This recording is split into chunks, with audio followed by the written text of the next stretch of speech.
My name is Steve Henneberry, and I'm from the University of Shimane on the west coast of Japan. And today I will be talking about efficient breakout room discussions, specifically through the process of using student roles to facilitate smoother conversations. And this is based off of what I've been doing for years in my classroom with task-based learning.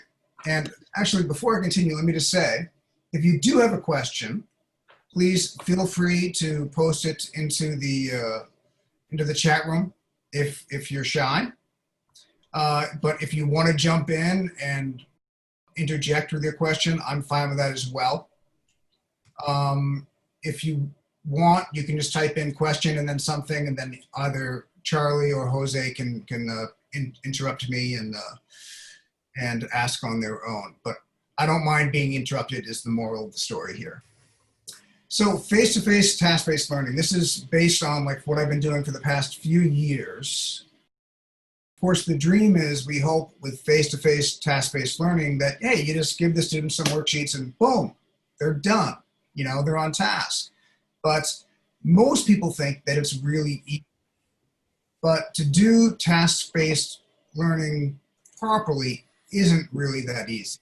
You do require frameworks and planning, and it's a lot more than just handing out some worksheets and then, you know, taking a break. One main question is, are your students motivated? Are they motivated to do the work that you are giving them or the task? Is the task relevant for them?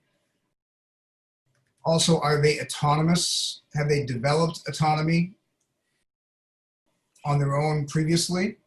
Or are you helping them to develop autonomy through your course so by the end of the semester, they are more autonomous learners? And there's also the question or the problem where you find yourself being a teacher versus a babysitter a lot of times in task-based learning. You can see in my background that I've got like basically these are groups. Like in my classroom, I have 6 groups of 4, which is why I've got 6 squares of 4 here, okay, with the big teacher's desk up at the top. And what you can find happens is when you're with one group, the other group is off task. Either they're distracted or they don't know what they're doing, what they should do. And this is why I have the image of the guy herding cats, because sometimes when you have the task-based classroom, that is exactly what it feels like. Okay, so teacher versus babysitter. Of course, we've all had the experience where you're working with one group and you've got another group over here, and it's problematic. We'd all like to be in the situation where we're teacher versus the coach, or the teacher and the coach. Personally, in task-based learning, I want to stand in front of the room, explain the task, the purpose and the goals, the process, and then give the students the materials and have them work through them. And then I can walk around through the classroom, providing support and solving problems and keeping them on task and helping them to benefit from the materials. That, of course, is the dream, that it works that smoothly. Now, with ERT, task-based learning, we have additional problems. And first and foremost is isolation. Just take a moment to imagine the Ichinensei this year, the first-year students who spent the last 6 years of their lives in junior high and high school just waiting to break through this barrier of nonstop studying to get to the 4 years of play of Japanese university.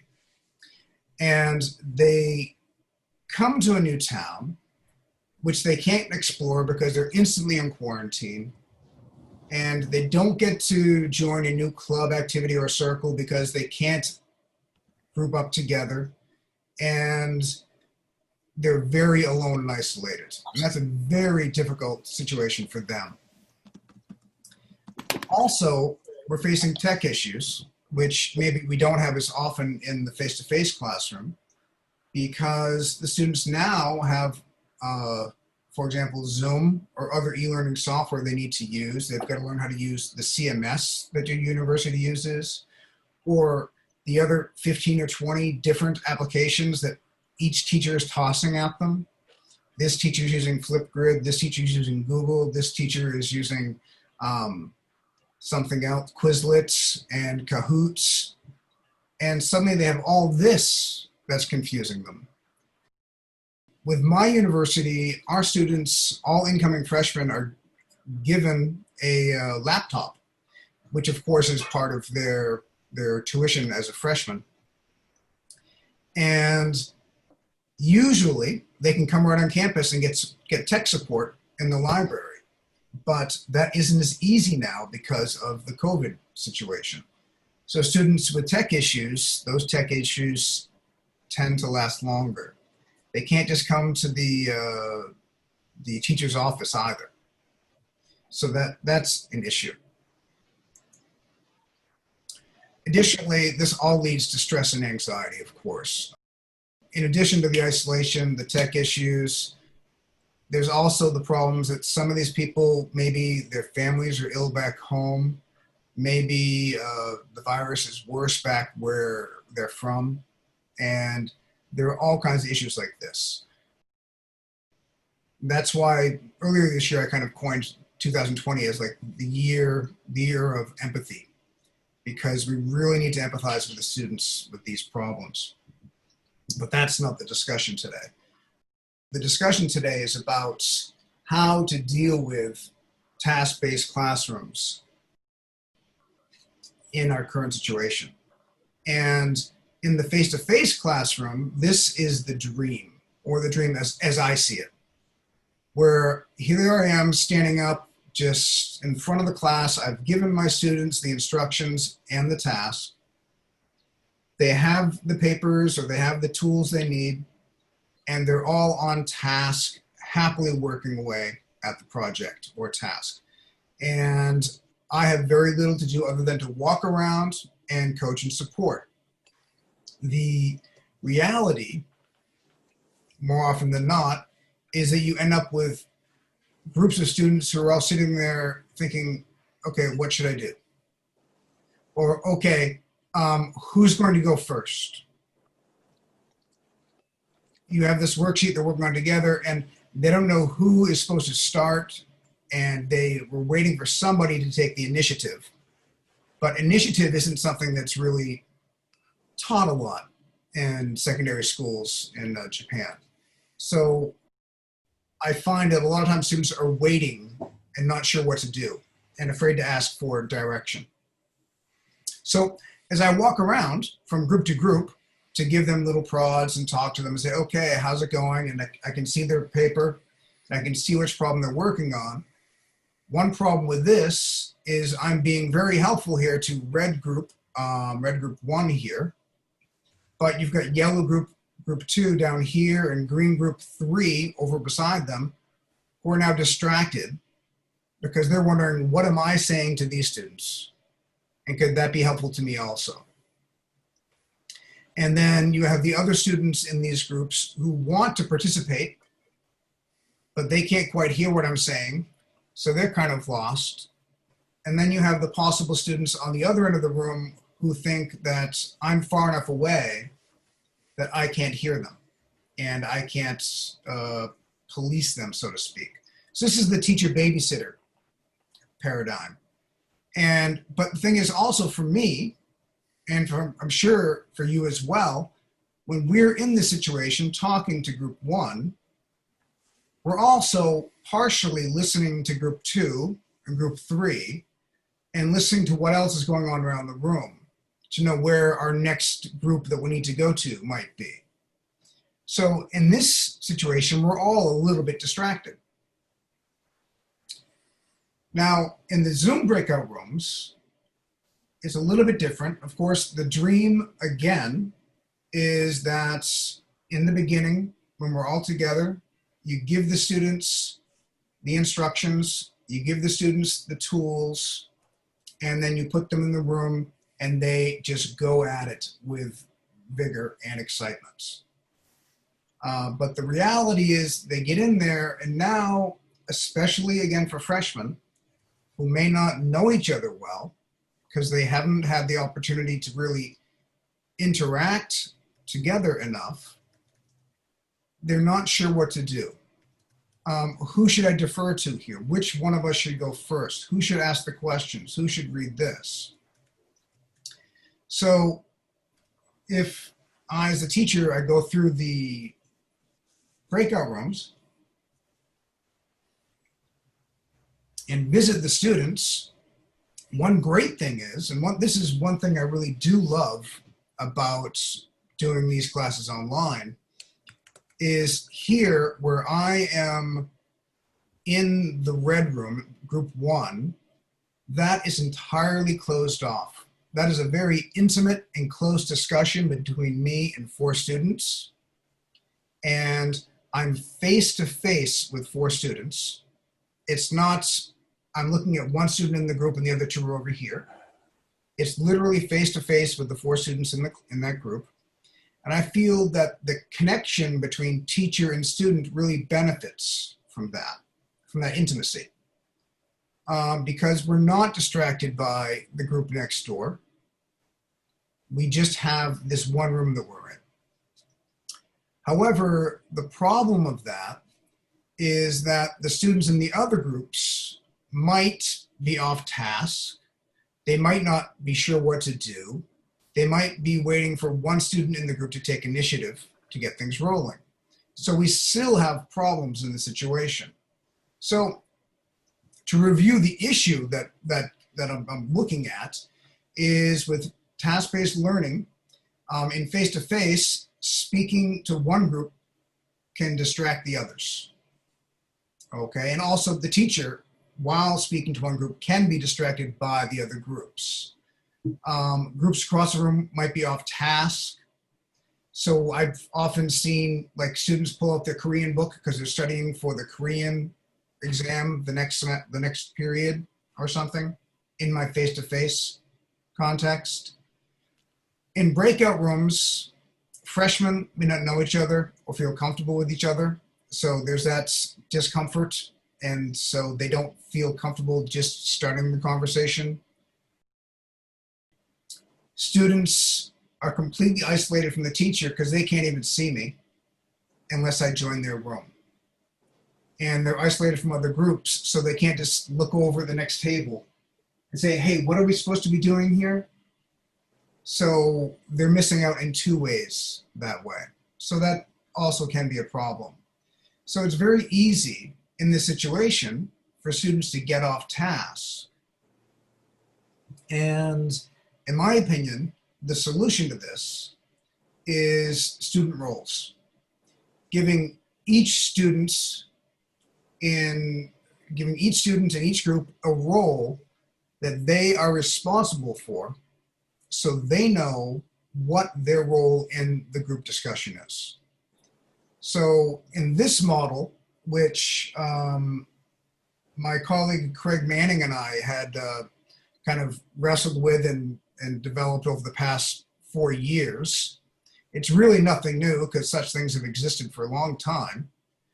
But we use 4 main roles: the discussion leader, who is basically in charge, and I'll go through these one by one in a moment. The architect, who is really kind of the devil's advocate, and in whose job is really to strengthen the argument so that it can be built upon. The first responder, whose job is just to reply to each question, so you don't have that uncomfortable silence when a question is posted or when the discussion leader asks a question. And the digger, whose job is to ask people to share more. Why do you think that? For example, is trying to dig for more information to avoid these shallow, simple answers, okay? And these are the 4 roles.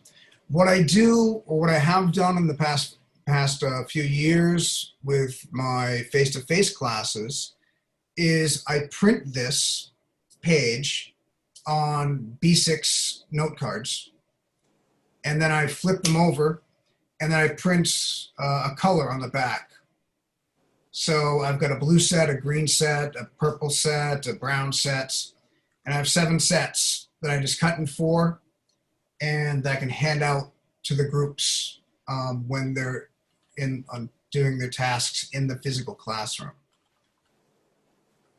But I give the students this handout at the beginning of the semester this year. So the discussion leader, the job of the discussion leader is to help the group start quickly and stay positive. Also to help keep the group speaking English. Okay, and now there's a lot, I mean, one question that came up just before all of this text right now, Steve, was what do you do when you have less than 4 students? That was like the main question so far. Okay. That's a really good question. And basically, one student draws the short straw and gets 2 cards and gets 2 rolls. Okay. So generally, you can take the first responder and the digger and kind of give that person 2 hats.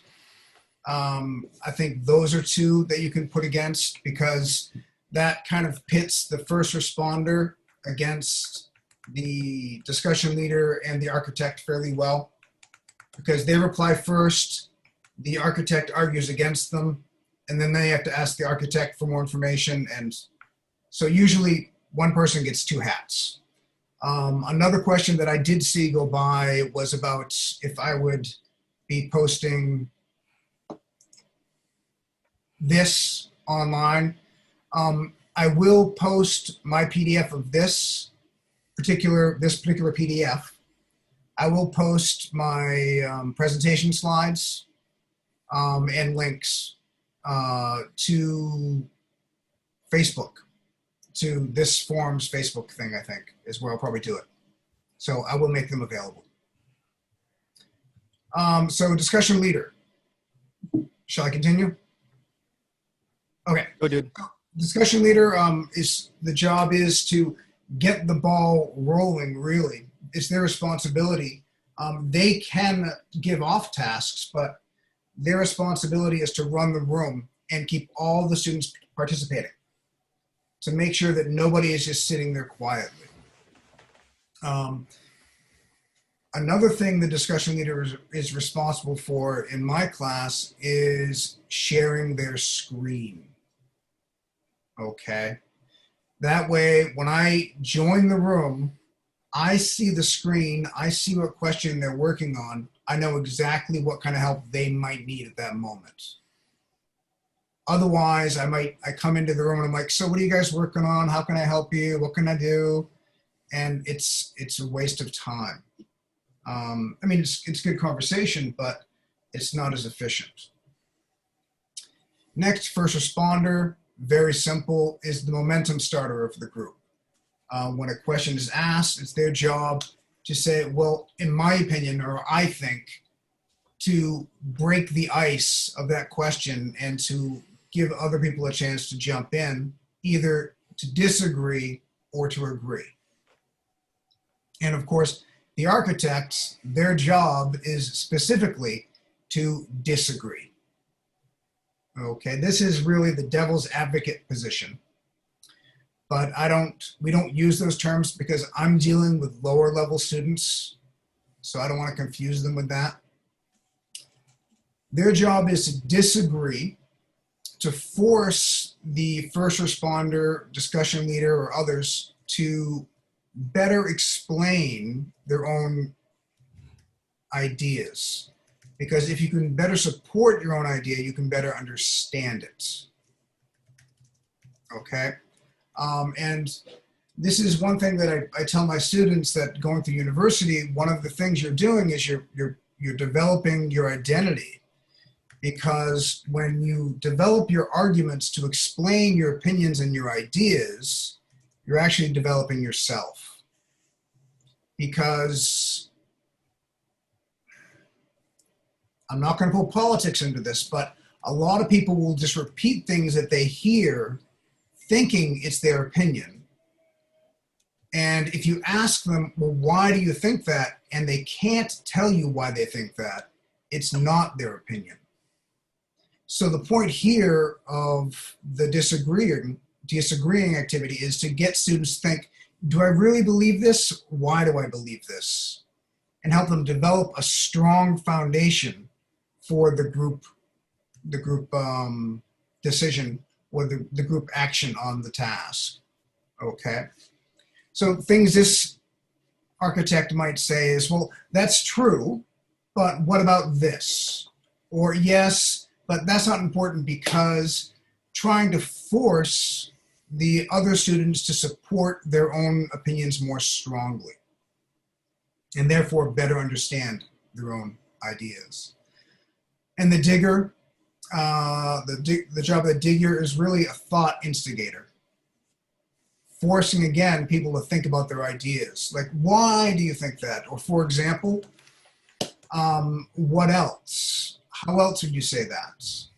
Basically giving students these roles so that when they're in their discussion, they're not just sitting there staring at each other thinking, okay, who goes first?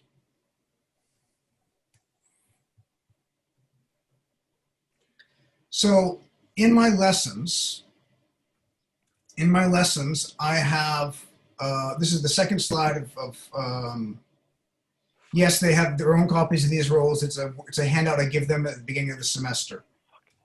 And if I was on my own computer, I'd be able to show you. I've got a quick hotkey that I can press to send a summary of the roles into the chat room, so that it's at the top of the chat at the beginning of each lesson. And if I go into a particular particular breakout room, and the students aren't using their roles, I'll press that button, and instantly that text gets pushed into their own chat, and I'll ask, okay, so who's group leader today? Which I should know just by seeing the screen share.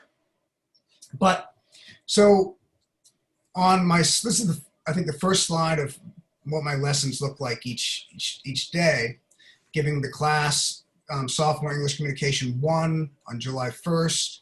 The first thing I scream at them is change your names, because their names are all kind of in disarray. And I want them to have group number, then their name, like Brad Pitt, then underscore, then their role.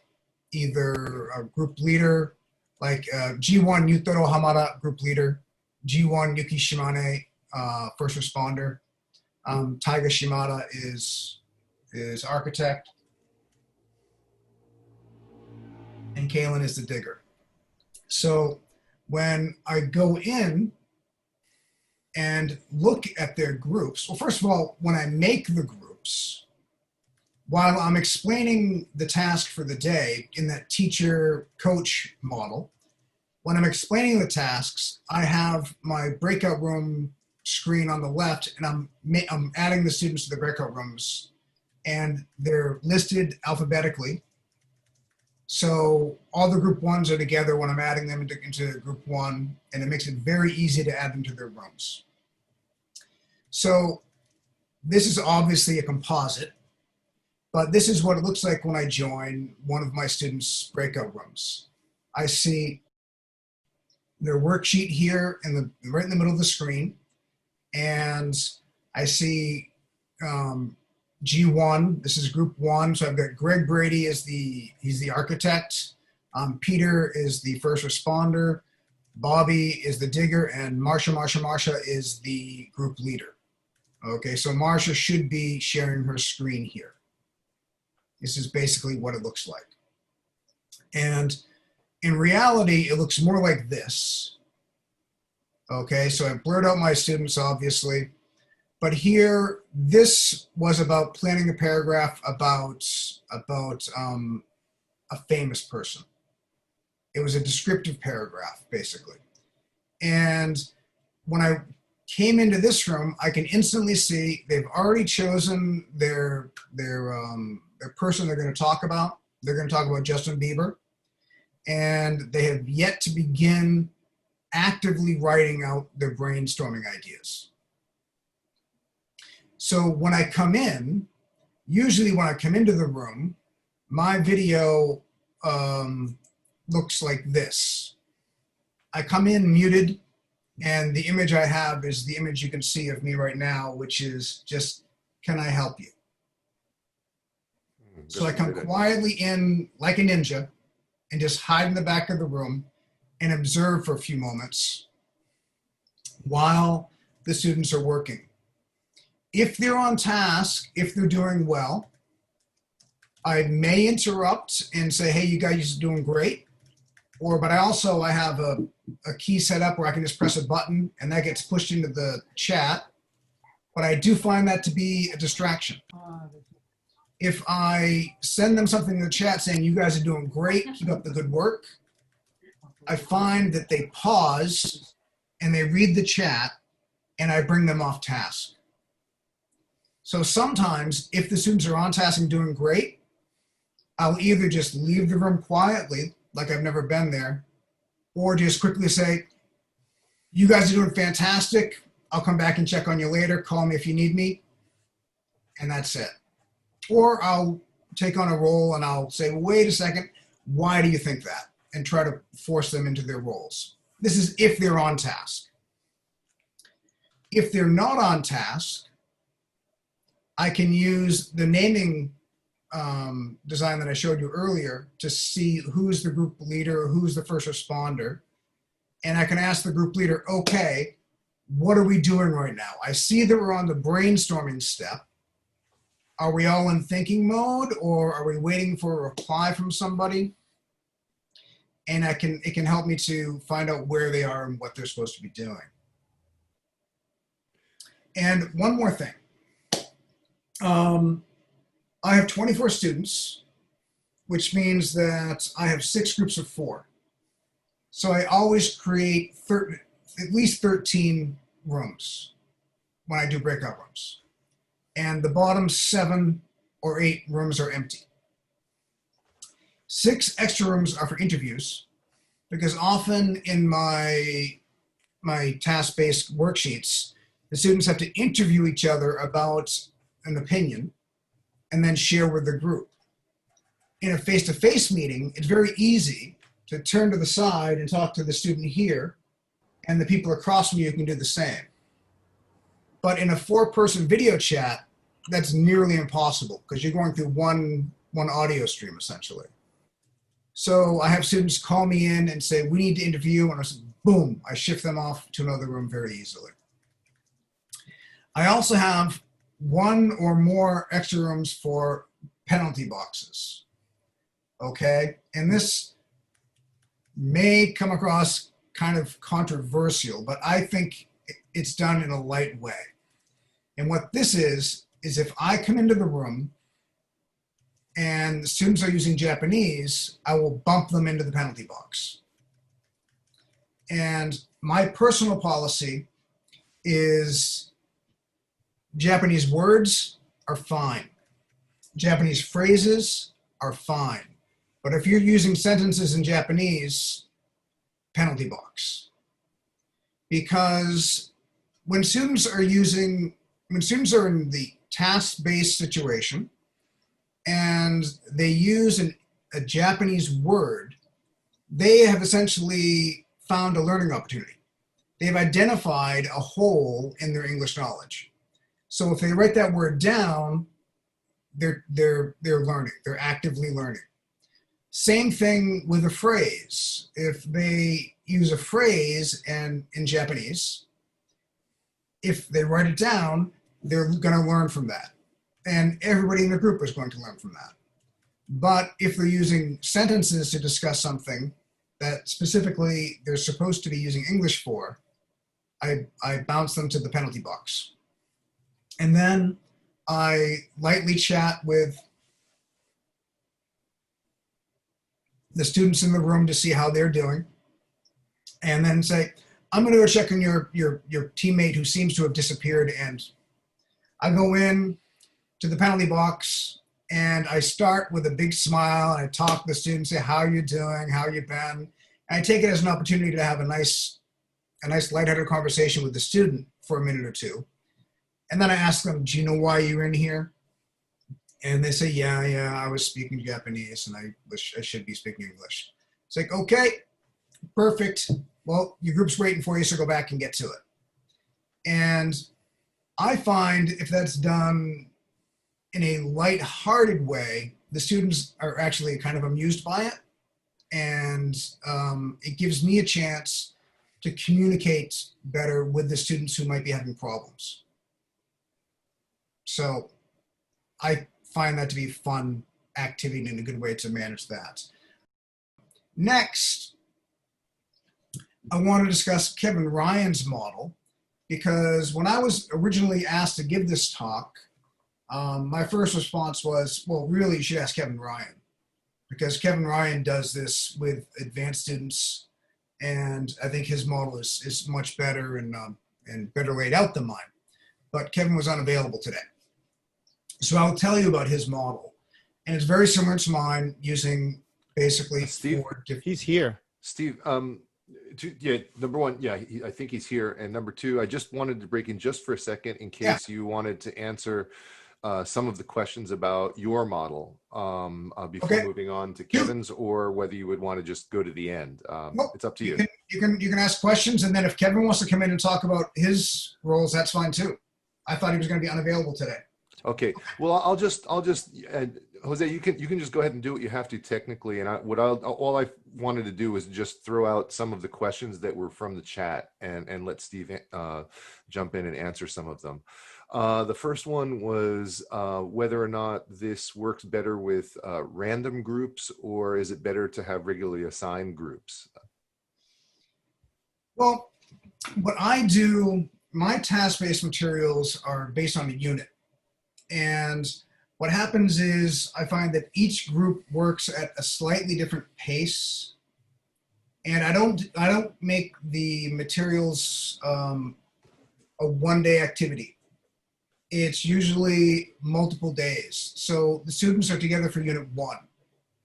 Oh, so originally, when Craig Manning and I were using this model, what we did is we assigned the roles at the beginning of each unit.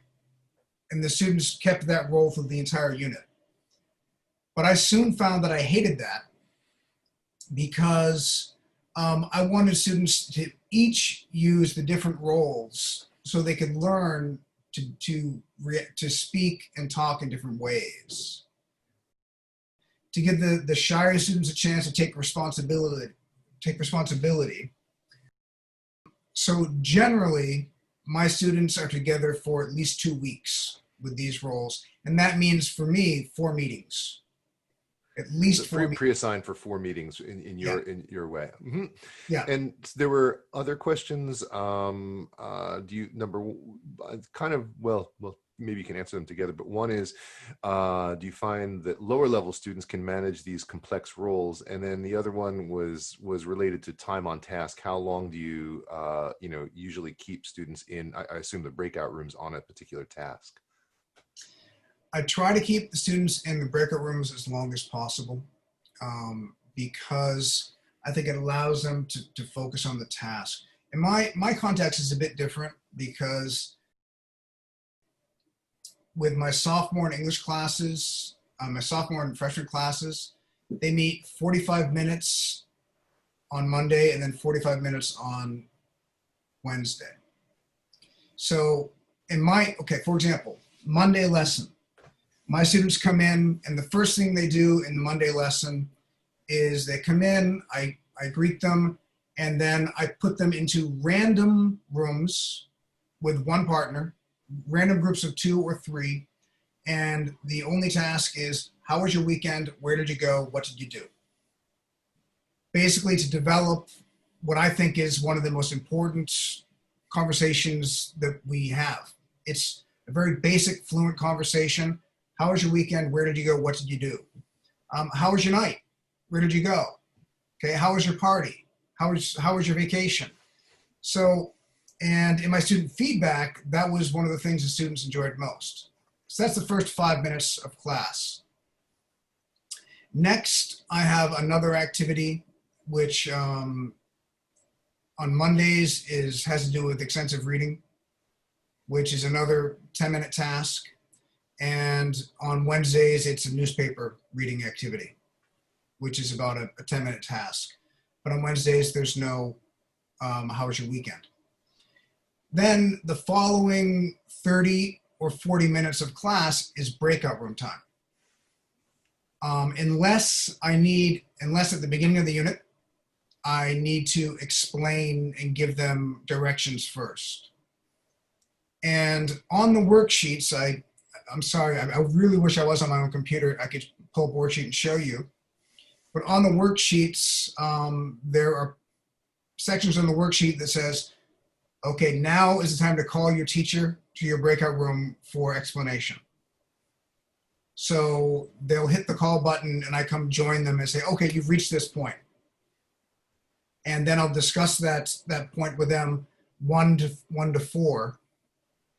So if they don't understand the concept, it's much more easy for me to explain it, rather than explaining the concept to 24 students and everybody being afraid to ask questions.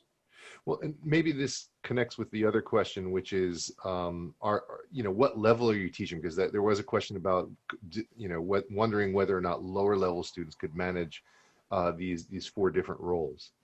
Yeah, well, these roles, of course, of Kevin's are a bit more complex than mine. But these roles, I don't teach the lowest level of my university. For the sophomores, I teach the highest level. And for the freshmen, I teach the second highest level. But we are lower intermediate university. So they're not.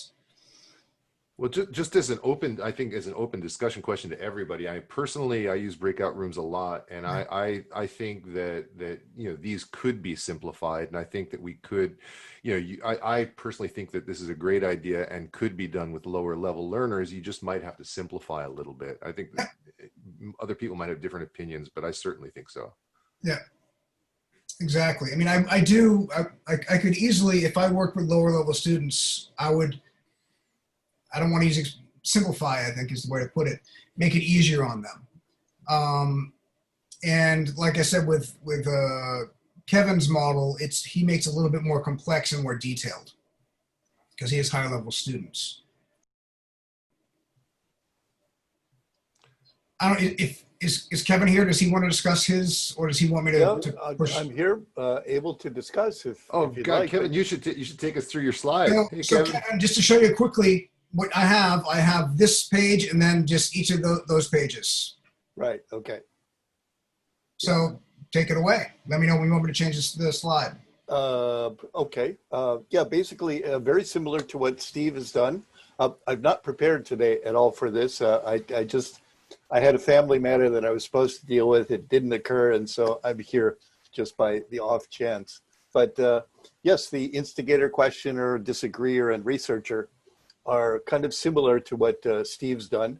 And we do, with our first years, I do spend a couple of weeks developing with very simple activities to develop each of those roles so that the students all understand what they are and even have a quiz about each one so that they're able to differentiate and before they even start using that.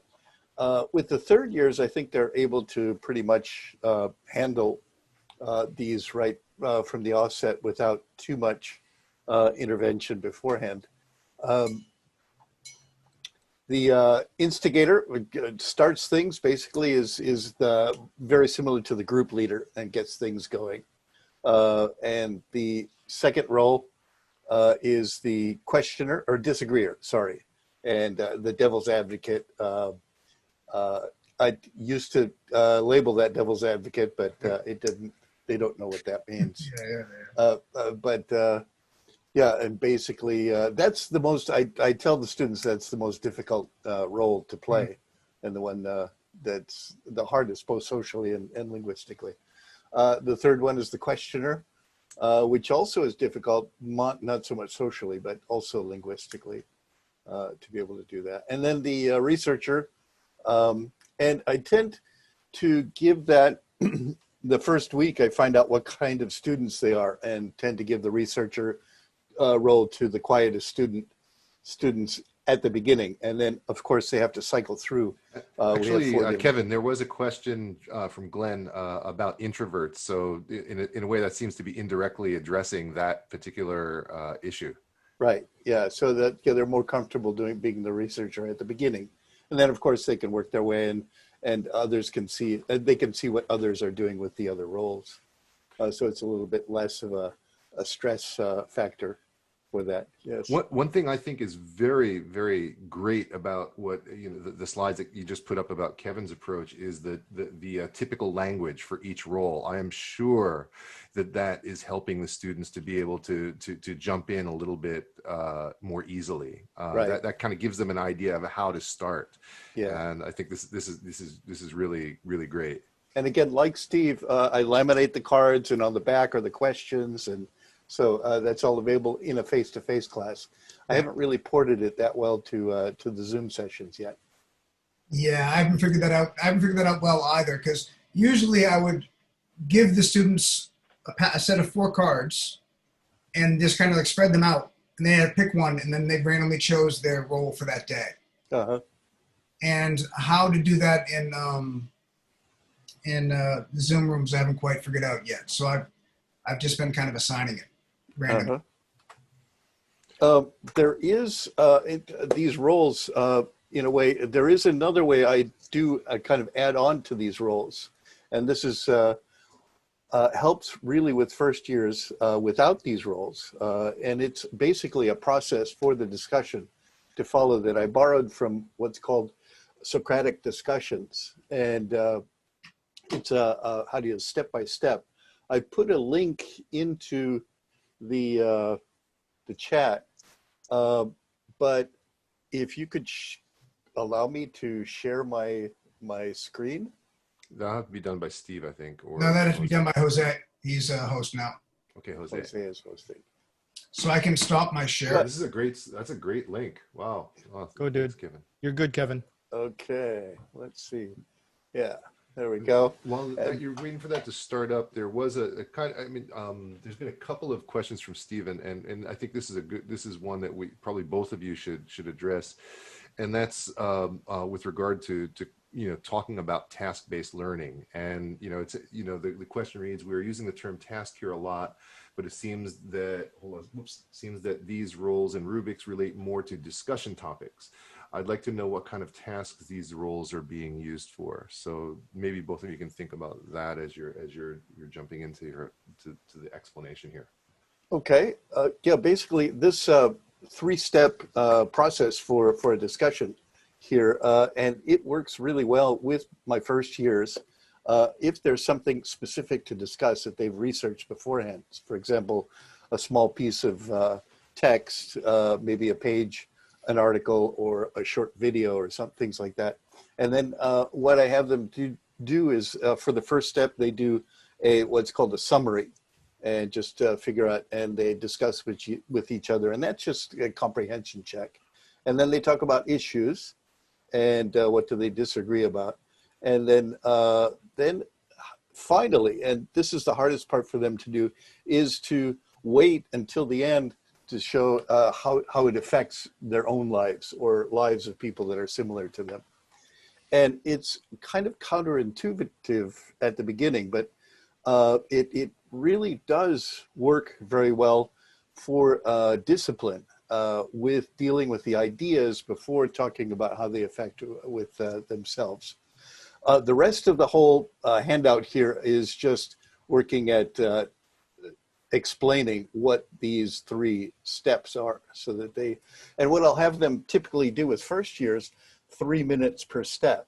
So if they 9-minute discussion, they spend 3 minutes on summary, 3 minutes on issues, and 3 minutes on relevance. And that tends to work out really well with first years. The third years that I have tend to need more time, probably about 5 minutes for each of those steps. if they're dealing with something that they've already researched and everybody's clear and they're all talking about the same kind of thing.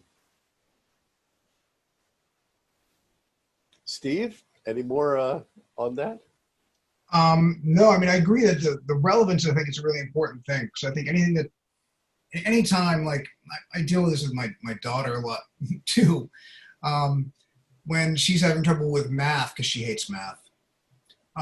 But if you can find a way to make something relevant to yourself, then it becomes much easier to understand. So I think that relevance point is really important. So I think that's a very good point to add in there. And again, the two different systems can work together so that you can have the 4 different roles and the 3 different steps working at the same time. That gets very, very confusing. So it has to be very high level, but it does work out. If you introduce them independently, right, I can see how that could work. That could work very well. I think introducing that at the same time would be a little bit of overload for students. Yeah. But I mean, I think you've done an amazing job fleshing out that model. So that's Steve. fantastic. Yeah. Steve, if you want, I don't know what you want to do from for the next few minutes, but if you wanted to take audience questions directly by voice, I might have a solution that we can use if you wanted to do that. Otherwise, do what you like with the rest of the time. If that was, can I share your screen again? I think I can. Where was my? I couldn't hear you. Somebody was wanting Charlie's dog had a question. What happened to my? Here we go. So no, I'm just listening. I'm not taking part in that. Basically, Are you on? No, I just it's a Zoom. Keep going, Steve. Basically, what I just wanted to end with was, what did you do differently, if any of you did, and how can we all do this better? Kevin obviously has made a great model for us to follow for higher level students. What else can we do together? What can we think of, especially in this emergency remote teaching situation, to make this work well? And if you don't want to answer that question, if you have a question, that's fine too. But that's kind of what I want to gain out of this today. How can we all do this better? Well, certainly, I think we have about 5 minutes left, and if people can unmute, then certainly. Okay, so back to that question. People cannot unmute easily. Okay. So if you would like to ask a question, please use the raise hand button in the participants list. As the raise hand buttons are pushed, they will fall in order at the top. And as the person who is about to ask the question, if you are not unmuted, I will unmute you and call on you to ask your question. So first, let's all push those raise hand buttons in the bottom of the participants list so that we can see who wants to ask a question and invite questions from the audience. So Charlie. Well, no, I know it was a question as much as a comment answering Steve. Although I don't use pre-assigned roles like this, which I find to be a really great idea, and I'm glad I attended this session. I do use breakout rooms all the time, and I'm doing mostly teacher training, but I find that it works quite well. I find that me participating, if it's an hour or 2 hour session, I'll spend 5 minutes or 10 minutes with each group, and I find that it works quite well. And the fact that students can use the chat function to ask me questions, or if they have a problem, I sort of jump around and follow that. And for the most part, I haven't had too many difficulties with it. I found that Zoom has made me feel much less negative about ERT. I think that when you're, if you create a positive environment, if you're clear about the tasks, and if you give students a chance to speak to each other and show the expectation and create an atmosphere where that's possible, I found that it's worked quite well so far. So this is a new idea I hadn't thought of, and I'll give it a shot. But overall, I'm very happy with the breakout rooms. Okay, I'm going to ask John Helwig to unmute. John, we only have a few minutes, so ask your question quickly, please.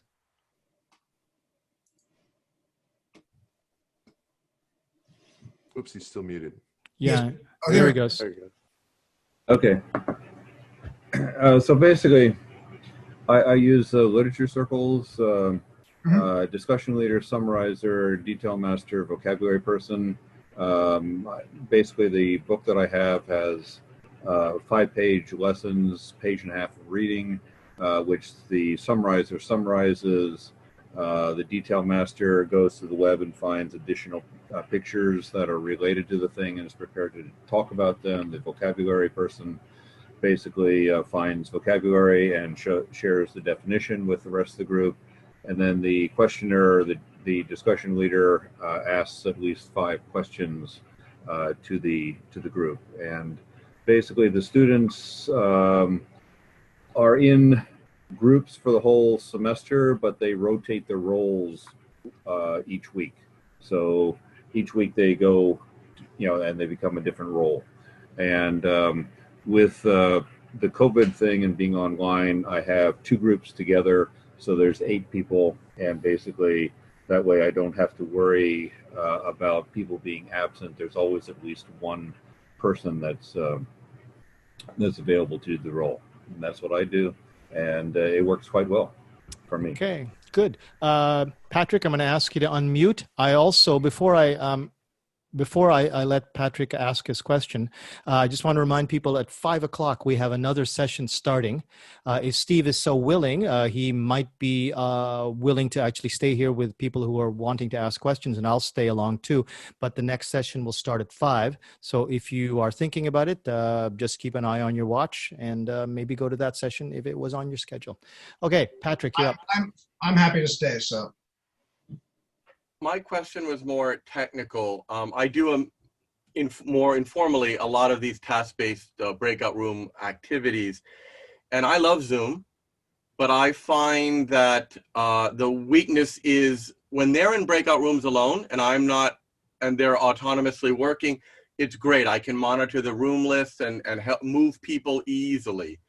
But when I need to appear in their rooms, Zoom resizes every time, the breakout room list disappears every time, and I find what you've outlined today is wonderful, but I just find that I would be opening too many windows and clicking, and when I'm trying to do that and get a material ready for the next activity, and I find, how have you overcome what I consider to be one of the only weaknesses of Zoom left, is the weirdness of the breakout room observation?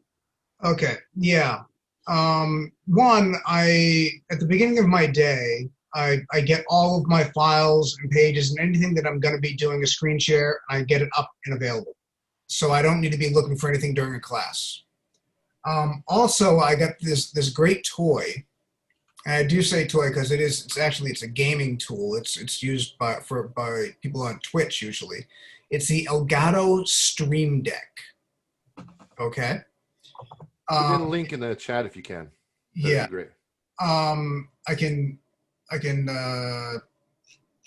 send to everyone. It's Elgato Stream. I can't speak and talk at the same time. None of us can. Elgato. While you're typing, There Steve, I just want to, because a few people will be leaving soon, I just wanted to give everyone some good news.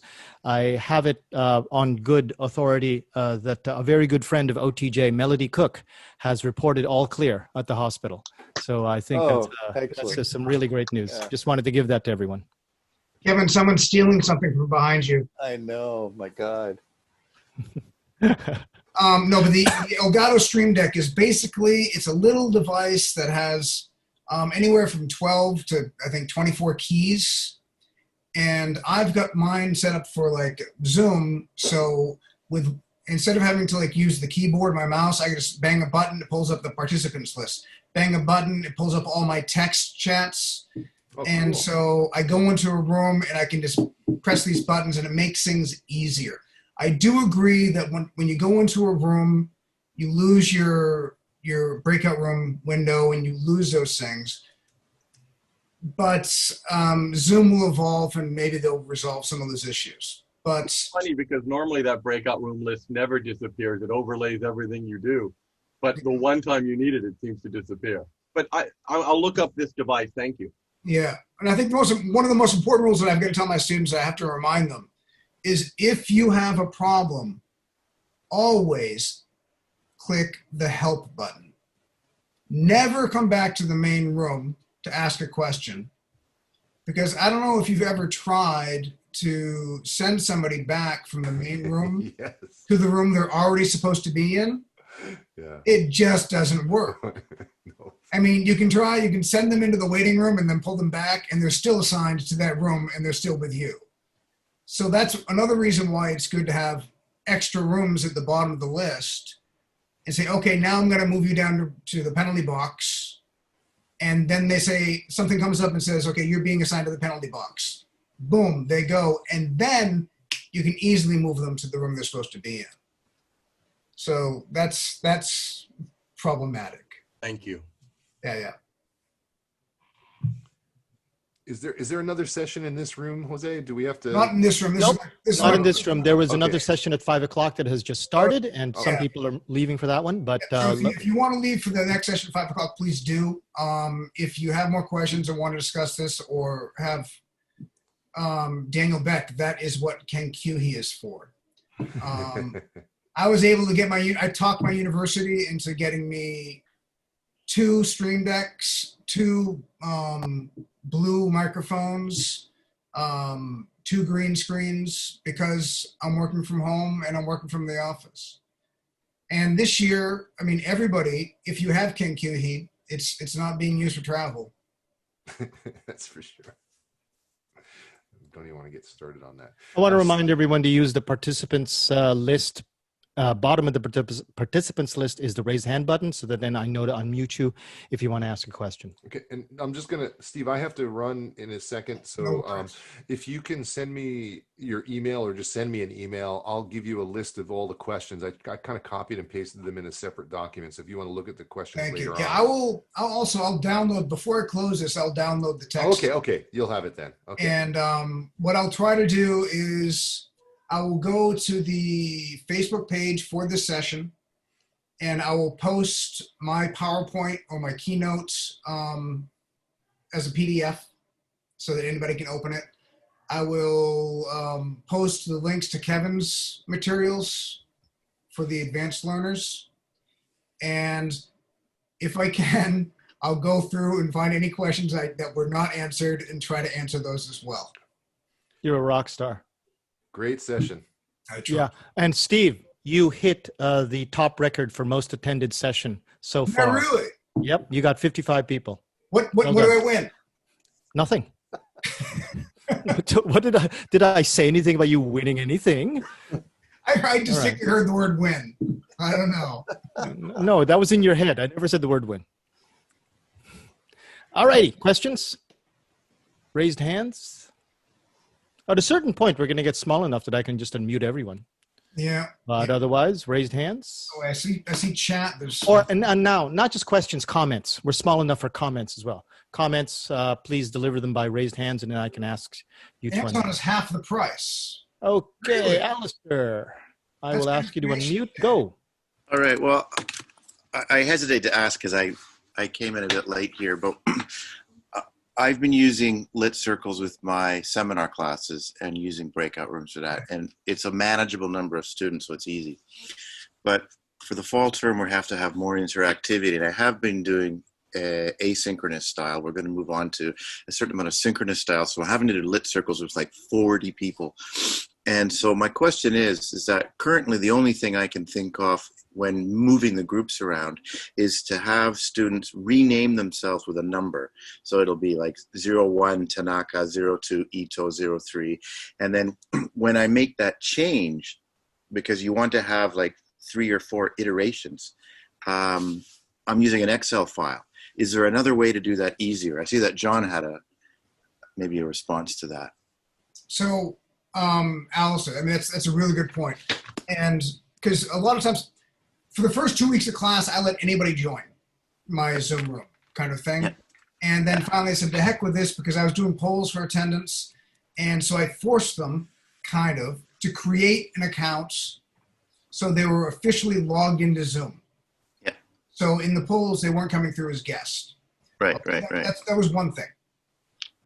And then you can see the file. I think you can see what I'm sharing right now. Yes, I can. Thank you. And it says, this is the first slide of every single lesson I have, which is change your names Okay. to group number. So it'd be, as you see at the bottom, group one, Yutaro Hamada GL. Yeah. And then when I do create my groups, as I'm talking to the students about the tasks of the day, I've got my breakout room set up off on the left of the screen, and I'm looking at, okay, group 6, and I just click everybody's name that has a group 6, G6 next to it. Then I go to group 5 and do that in that order while I'm talking to them. And I've got groups of 24, which isn't quite 40, but I'm able to manage that. If you do upload the students and add them to your accounts, you can predetermine the groups. You can upload the groups automatically so that they are preset. I have not done that. And then I guess you have sort of an Excel file. So for one of the things I like to do is, and I think most people doing lit circles would agree, is that you want to have task repetition. So the second run through, everyone's with a new group. So your G1 leader is going to be there, but then your G2 summarizer will be there, and your G3 detail master, and your G4 vocab, and so on and so forth. Well, John, in my context, I'm not doing.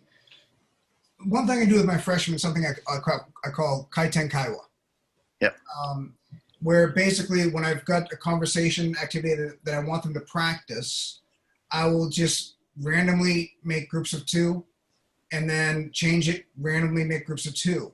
And in that situation, I'm not using roles. Right. So it becomes irrelevant.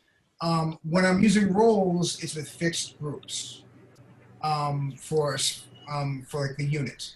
So my roles will be for the unit for this activity, because usually the task is to complete like a 10-page unit.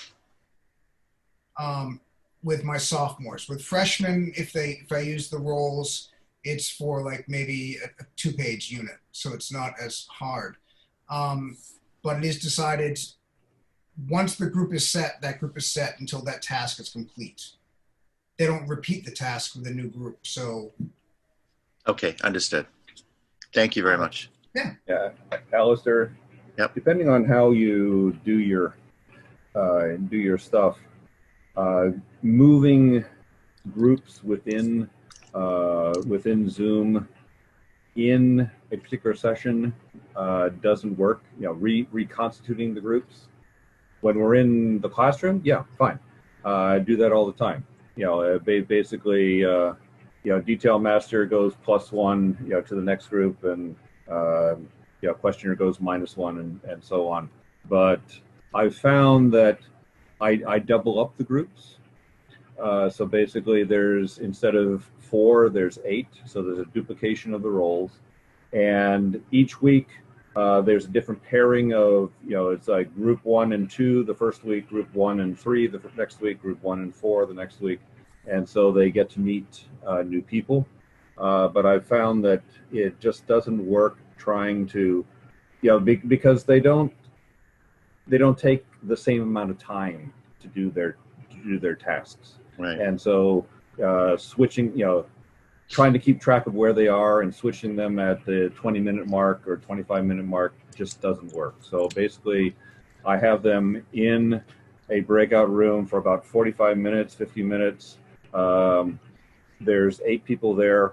And if they get done early, then the detail master is supposed to keep them talking in English. And they know that they're supposed to, ask, questions. Sometimes they'll take turns reading lines in the book, just so they're doing something in English. Well, I would say with my seminar classes, I have reconstituted groups. You just do, I use a Japanese system, so it's Saihensei, which is what recalibrate or whatever, and then you pick your manual one, and it works quite well. If I can quickly share a screen, I think you've allowed me permission to do so. This is what I'm suggesting to use, is where you have your group 1 here, and then group 1, the leader stays the same but different roles, and so everyone's got a different number associated with it. So it's similar to what Stephen was doing, but I was just wondering if there's something within Zoom that would do that automatically, or do I have to have that damn Excel file? I don't know if you can do it automatically, but there is a great tool in the breakout room window, which is Exchange. Like you can move somebody to a different room, but if you have a list in front of you, you can just say, okay, let's exchange this person, exchange this DL for that DL, and exchange this vocabulary person for this vocabulary person. So, for example, if we made 2 breakout rooms now, and for example, John says, I want to be with Steve, and you make the breakout rooms, and John ends up with me, he's like, no, I want to be with Stephen Gershon. Then Jose can just go in to the group and press exchange Steve Henneberry for Stephen Gershon. Steve, speaking of exchanging, I got to go exchange myself to the other session now, so I'm going to make you Make me the host, again. and I'll. Yes, sir. All right, I'll many talk to you thanks. about I'll talk to you about the video, and I'll see you guys at the other sessions. Thanks again for coming around. Bye. Thank you, Jose, for organizing. Thank you, Steve, for a great presentation. I'm sorry to be late. I got to kind of run as well, but thank you very much for that. Okay. Thanks, Alistair. Well, I appreciate it. Yeah. Glad to share. Yeah, I do the same thing with renaming that that you do, Steve. Basically the first number is their group number, the second number is what their role is for the day, and then comes their name.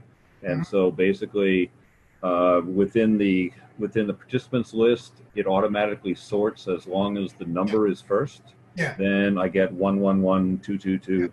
And it automatically sorts. And the one tip I have for that is always begin putting them in groups. From the highest number. Because if you go from the lowest number, the screen goes this way, and it's easier to start adding the students to group 6, then group 5, then group 4, than the other way around. But anyway, I'm being told that my dinner is almost ready. So almost ready, but just. Any other questions before we go? Teresa, are you here? Neil, John, you're here twice. Yeah, I'm here with my phone too. Okay, yeah. Because it takes a while to get in for the computer, so I came in with my phone first. No worries. Okay, Teresa, I'm sorry, do you have any questions before we close up, or? Do I need to unmute you? Everybody needs to just unmute. I apologize. I've just been given back this responsibility. Asked to unmute. Oh, we have a voice. Hey. No, thank you very much. I enjoyed your session. That's all I want to say. Okay. I like the 4 people in a group. Give everybody a number, and we're good with that. Fantastic. All right, thank you very much. Well, and I'm sorry, I think you had a session earlier today that I wanted to attend, but I couldn't make it. So I look forward to catching that on video later. Okay. But okay. I have a quick question. Oh yeah, sure. Sorry, did I jump ahead of you, John? No. I just posted you this because I was muted a moment ago. But what do you think about using your roles? I mean, I like what you're doing, Steve. I'm definitely going to use some of that, and maybe the whole thing. What do you think about using your roles asynchronously with Flipgrid if I'm at a college that's forced off of Zoom? Wow. Well, I think you could asynchronously be kind of interesting. Mm-hmm. I think you would have to change the roles. Okay. Like, I think first responder would be a valid role. Mm-hmm. First responder and the architect or the devil's advocate kind of position. Sure. Because, for example, discussion leader, you could give the task, say, of you need to go out and find a topic. Right. Next week's topic is European cities. Right. You choose a city and ask 3 questions about that city on Flipgrid. For example, I'm just making this up as I go, but this is what I'm thinking. Sure. And then the first responder's job would be to reply to those 3 questions. Okay. The architect's job is to come in and disagree with those replies somehow, or to ask that person to clarify, or no, I'm sorry, I apologize. Make the architect last. Oh, okay. Last. Ends with a T, not a K. And have the digger come in third and ask, why do you think this? Why do you want to go there? And then have the architect come in and disagree with people, and then try to have it repeat. And then you come to kind of a group consensus about the topic. That's how I think you could do it asynchronously. If it would be successful or not, I do not know. Because you would need time frames, because students often will wait a week before they apply. So if you say you've got a week to do this, and the discussion leader submits it after 5 days, and the first responder waits until the day before class, then people don't have time to do it. My context is I teach the same class twice a week also, but it's a 90-minute class. Yeah. So I think I can put a little pressure on them, but more between Thursday and Tuesday than between Tuesday and Thursday, obviously. Yeah. I think, if you have them, if you pose the project, if you discuss the project at the end of Tuesday, and then on Thursday you clarify the assignment and everything, and maybe they can give them class time for them to plan ahead. The discussion leader sets it up, and then everybody has to, maybe the first responder has to reply by Friday night, midnight. The digger has to reply by Saturday night, midnight. Right. Something like that. I hope this answer will be part of the video. If not, I understand, but I hope it will be, because I want to take notes. But I'm sorry, Teresa, I saw you raising your hand there. I didn't mean to continue. Did you have something to add there? Just to Charles, yes, the video is still being recorded. I see the record button is on. Yeah, it's still being recorded. Quick question. Are there shorter activity where you use these 4 people in the breakout room and you give them a topic, you use the 4 roles, and then after 10 minutes, say, come back and the one person shares with the group what they came up with? Yeah, I've done things like that in the past. As a time saver. Yeah. And you can add that person as, for example, if you do that, you can add like one person as the reporter. The person whose task is to report. And I've done that in other classes that aren't exactly the same, where they have to do an activity. For example, for my literature circle idea, I do book group day. And for example, each student has to discuss their book. But at the beginning of the semester, the first thing I do is I have them sit in groups and create a list of questions to ask a partner about a book they just read. And the idea is each group has to come up with 10 questions. And in that situation, I have a discussion leader, a note taker, and a first responder, and a reporter. Okay, so the reporter is the one at the end whose job it is to share the information. But that's just like a one-off task kind of thing. But you can use it with shorter tasks. But as Kevin mentioned, some of these tasks do require training and preparation. So it's harder to do it just one-off, as John would agree, I'm sure, with literature circles. Yeah. But having the other thing I forgot to mention is my roles, the students do everything as homework.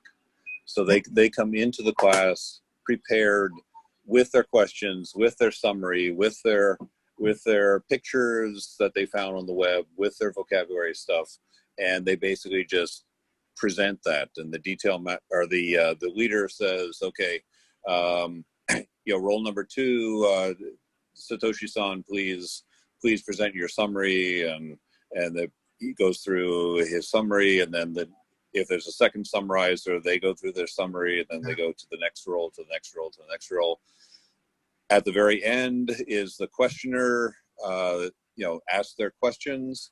And if there are any other roll number 1s in the group, then they ask their questions. And then if there's time left, then they basically just keep talking in English. I tell them you can talk about anything you want, as long as you stay in English. Yeah. And, like, what did you do this weekend? What's your favorite color? Baseball, whatever you want. At a different school than what Alistair and I teach at, some of them have gotten into the habit of just reading the text, taking turns reading the text, and that's fine. You're doing English, that's fine. And so, but this is not something that's based on what they're doing in class. They've already done the work, and they're just presenting the work. Well, I thought I should clarify it for anyone who's watching this later on. Later on, yeah. One of my primary goals in my course is student experts.